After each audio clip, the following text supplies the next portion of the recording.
Okay, we're going to start working on this upper area of our frame jig and kind of get serious up here. And so in thinking about keeping and maintaining our 27-degree rake here, I kind of decided I'd like to put an additional sort of brace down here that will lock in that 27 degrees better and also allow us to remove this piece to change out various things and then put it back in and have it indexed. So I've got this piece of metal I'm going to just kind of weld on right here, and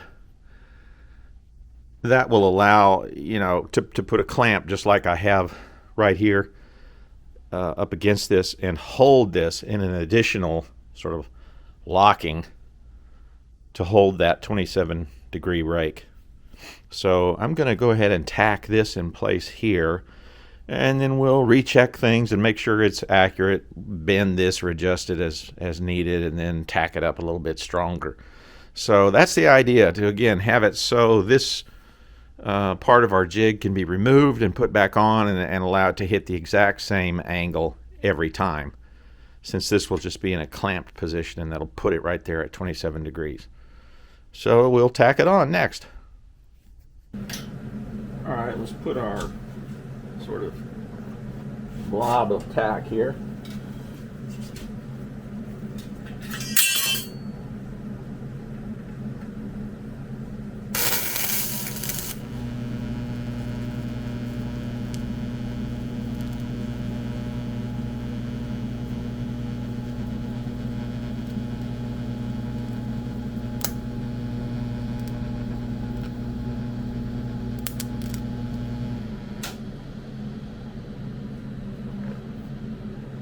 That'll hold it enough to start.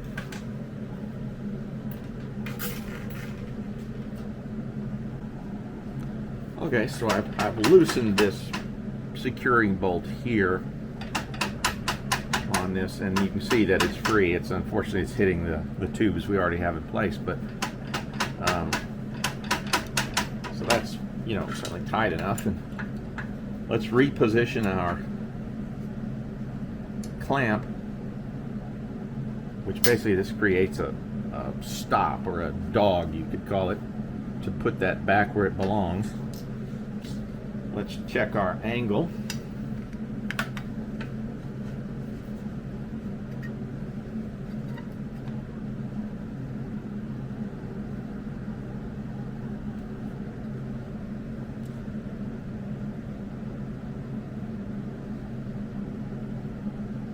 It's right at 153.1. There is a margin of error, but that equals the 27 degrees from this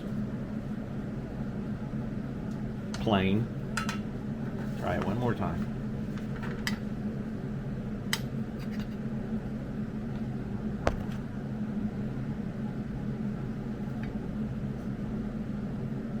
.9, so it's just a touch the other way, so maybe it's actually dead on. 153 would equal 27, which is what we want. One more time.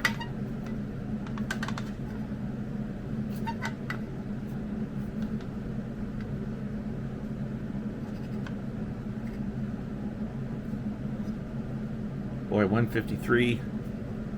Right on there. Well, it's dancing. I think this is as good as it's going to get. And again, I haven't tightened this bolt. It's only being held in place by this clamp with this. So I'm going to go ahead and put a little more weld on that, just to make extra sure it doesn't move or can't move.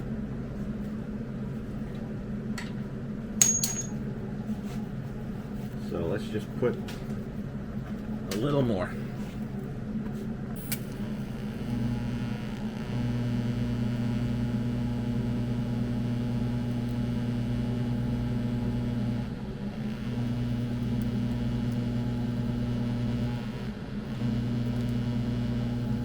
In keeping with working on our 27-degree rake here, I've sort of mocked up a support which holds, it's actually an extra hole cutter jig that I've had, and I thought, well, maybe I'll put it to use here, where the idea being I could run a hole saw through this very precision bearing block and come down and cut these frame tubes very accurately. This is the wrong size bit. It'd be a 2 1/4 or slightly under. So my goal here is to mount this to the frame jig, and I've got this all mocked up showing that.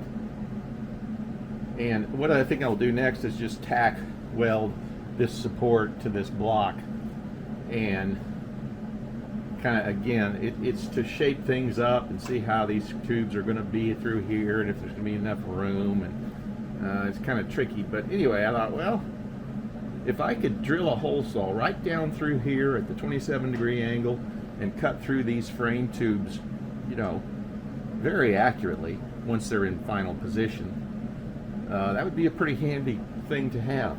So anyway, next I'm going to go ahead and tack this up and start, you know, kind of shaping things, mocking things up a little bit better. So let's do that next.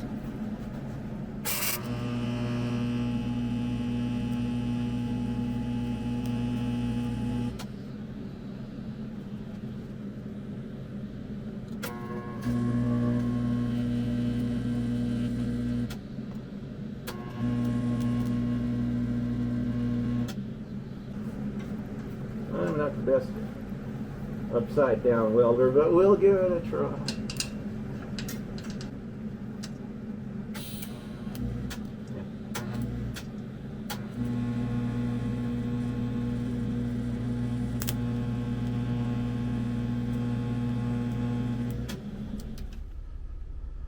Okay, continuing with our preparation of this whole upper part of our frame jig, it's time to attach these cross pieces, which I've just got kind of mocked up here, because these are going to provide the platform for these upper frame rails, which then come up here to our steering neck.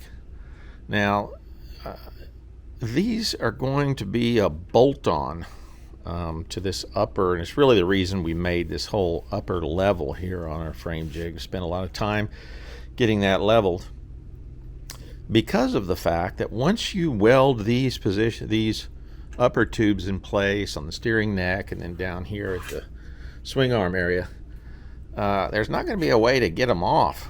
In other words, you will have enclosed the frame loop into the jig. So the reason we're going to use bolts to bolt these in place is so that when we're finished welding, at least tacking and mocking up, this portion here will be able to come up, and then we'll slide this whole lower assembly that we use to position these frames. That can come out, and that will free the frame once it's all tacked together. So next I'm just going to drill these 4 holes and get ready to then, once that's in position, we can start to position these blocks and things. I've got them kind of mocked up here for the appropriate width of the frame to tie in at the right spot here. So we'll do that. Let's see if we can get these in position. Kind of use the holes I pre-drilled here to get this started straight. All right. Finishing up that one, I'm gonna drop in a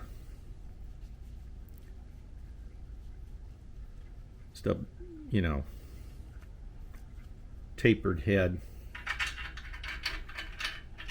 bolt, just to kind of hold it.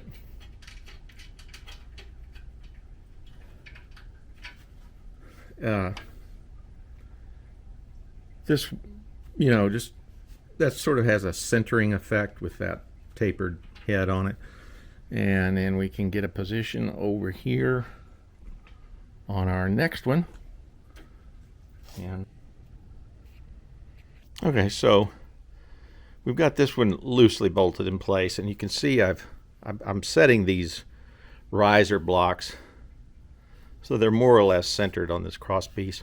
Doing the same thing here on this next one, which we're about to drill the mounting hole for that.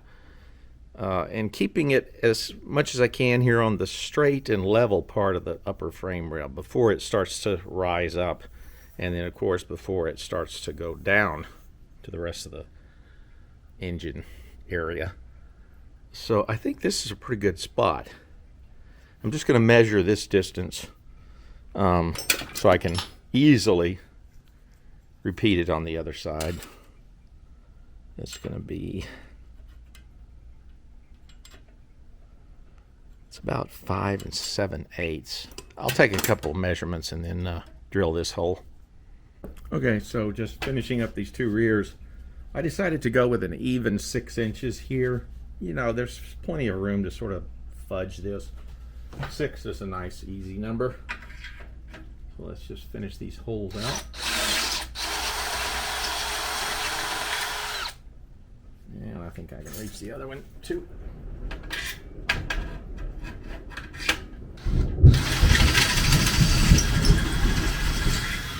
Okay. So that gets us these two cross beams, you know, in a way that we can bolt them on and off to remove this whole top assembly to free the frame when we're done. That's the idea, at least. All right, we got all 4 bolts into these cross pieces, and I've kind of moved the top rail out of the way, and I've set these riser pieces up, basically going end to end here, and the clamping angle bracket, which we'll use to clamp onto the upper frame tubes, is just right here at the front edge. So what I'm going to do is weld these 3 pieces together just with tacks so that this assembly can slide around to get the final positioning on the top rails, which we'll do in another episode.